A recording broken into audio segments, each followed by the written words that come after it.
Well, Babylon 5, the characters have more than one dimension. They lose things, they gain things, they have this emotional range you don't get in any other TV show. The revelation that Sinclair was Valen was the most amazing thing I've ever seen on television. It's simply the best show that I know. Babylon 5 endures.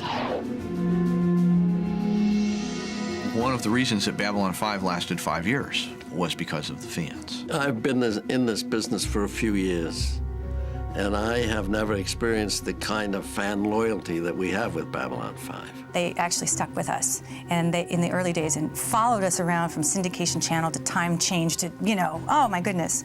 It was a nightmare, but they hung in there with us. I love the Babylon 5 fans because they were so concerned with narrative and they really got involved with the characters. Science fiction fans tend to be very bright, very cerebral. They come from every strata of society. I know a lot of rocket scientists and astronauts and people in the military that dig the show. What fandom provides is a sense of community.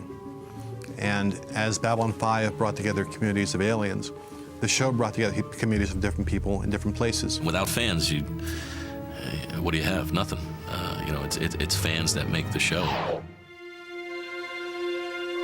I like the fact that the entire series is one story. It has a definite beginning, middle, and end, and each particular season seems like a chapter in the book.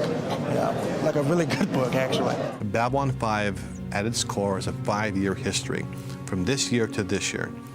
But life continues in either direction, and the fans want to know what happened over here and what happened over here. And if there were things that could be done without messing up this story, I felt, well, let's show that part of it. It's fun to really explore the characters further. You have to keep it true to what you've already seen on the television show. The fans know what Sinclair sounds like, or they know what Marcus Cole sounds like. They know how these characters speak, and when they read the book, they're going to hopefully hear the actors' voices saying that in their heads as they read. The books were really designed to some extent to fill in the corners, to see what happened on Centauri Prime after Londo became emperor. For those who wanted to know what happened to Alfred Bester, we showed his fate in the Psychor trilogy. You can do things in a book that you simply don't have the budget for on a TV show. So if I wanted space battles, I could have space battles. I wanted to see a lot of Minbars, look at the cities and things like that, I could do that. It was just as long as I check it with Joe, he gave me the freedom to do what I wanted to do. Well, it's very entertaining. It's interesting. The interaction was not at all what I expected. I expected a little more reverence towards him and a little more detachment. Instead, he's insulting them as much as they're insulting him. It's like they're all one big happy family. It's awesome. Joe has always gone to science fiction conventions and comic conventions. The good ones write themselves in a matter of a day or 2 or 3. The ones that don't work are the ones that take you a week and a half to write. Grey 17 is missing.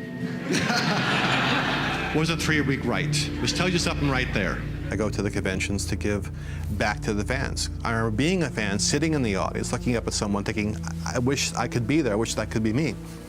And the distance between that chair and this podium may be 50 feet in reality, but it's the distance of your passions and your belief. My fondest memories of Babylon 5 fans are people who I met at sci-fi conventions, and it's just nice to look in the eyes of the people who love your show and hear what they have to say about it. I do the science fiction conventions and have done them in the past, and I enjoy getting out and talking to them. I really do. I remember after I shot the pilot, I did my first science fiction convention. I couldn't believe that there were 10,000 people cheering and connecting with that, and somebody in the audience said, welcome to the family, and I'll never forget that. It really was a family that I entered. I collect action figures, mainly comic book stuff. So it's great fun for me to see the figures and own them. And there were times when I would be writing the show and have all the action figures up on my computer or the miniatures. And I would lean back and say, so boys, what now? Be the first kid on your block to have an action figure of yourself. The whole idea of having my own action doll is it's a little hard to wrap my mind around sometimes, you know, and there it is, this Dr. Stephen Franklin doll. Keep buying the dolls. Don't buy the one with the big head, though. Buy the one that has the no hair. I like that one the best. And then on top of that, all of the memorabilia that's out there. Babylon 5 trading cards. There's websites out there. That's all part of the deal. I was a Halloween costume. I mean, come on. Ding dong. Who are you? Garibaldi. And it was interesting to see that he really liked his fans and that how he also had learned from them as much as he had taught them. The Babylon 5 fans understand that this 5-year story was a kind of unique experience, and it may not be replicated again, or it's going to be difficult to find someone who can put it up again. And I think they treasure it for that reason. For me, I've always tried to use whatever little bit of celebrity I have to try to kick it back the other way and let people know what people who are really important do every day. You know, you're doing something right when the guys that are actually in space and wearing the suits are coming to visit you playing like you're in space. Numerous astronauts said, I grew up watching these shows, and that planted that dream in me to want to go to outer space.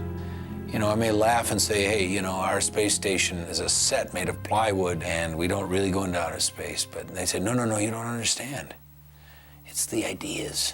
The ideas is what you create, the dream. You give us the dream, and we try to see if it's going to work, and we try to make it real. I think that in a time and in a culture where we are constantly being divided by our interests, to have something that brings you together is salutary and necessary. So that is probably my finest achievement with Babylon 5, is to create that community, which goes on to this day.